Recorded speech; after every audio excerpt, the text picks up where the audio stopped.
حسنا، الأهلي هو فريق باع في تاريخ كرة القدم، أحد أهم النوادي في كرة القدم العالمية. لقد فاز بعديد من الكؤوس، لديه تاريخ، لديه تجربة عريضة، ولقد شارك في هذه الكأس عدة مناسبات. لديه تنظيم رائع ولاعبون ذا مهارات رائعة وسريعون جدا،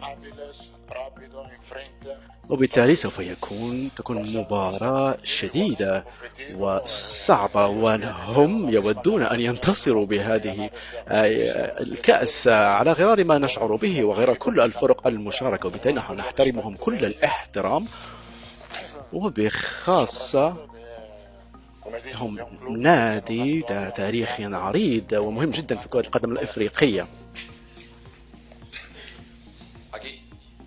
أنتم صباحا سيدي، أنا صحفي من التلفزة الإسبانية. نحن لم نرى بنزيما، كورتوا وبيليتاو الأمس. ما الذي تخمنون فيه بهذا الصدد؟ هل تعتقدون أنهم سوف يلعبون في المباراة النهائية إذا ما وصلتم من النهائية؟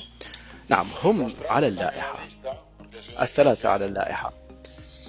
نعم، ونحن نعتقد أنهم ربما يكونوا جاهزون لمباراة يوم السبت، وبالتالي علينا أن ننتظر وسوف نرى.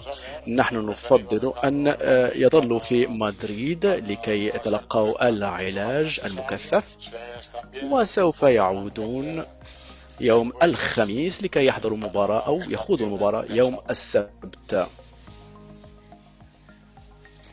محمد سلطان، موقع رسمي النادي الاهلي. فكره ان نادي ريال مدريد النادي الاكبر في اوروبا بيواجه النادي الاهلي هو النادي الاكبر في افريقيا بالكثير من الامور المتشابهه بين الناديين.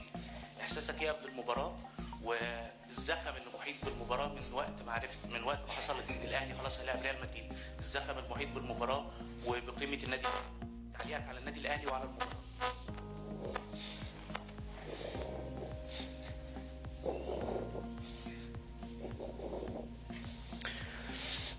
حسنا، النادي بتاريخ عريض كالأهلي بطبيعة الحال لديه مشجعون حماسيون. أعتقد أن الدرجات سوف تكون مليئة بمشجعين وسوف تكون مباراة ممتعة. نحن كذلك لدينا دعم كبير هنا لريال مدريد في المغرب، وبالتالي كل المشجعين سوف يتمتعون بمباراة كرة قدم رائعة. سوف يكون الصراع، وكذلك الناديين يودون أن يفوزوا وليوصلوا إلى مباراة نهائية.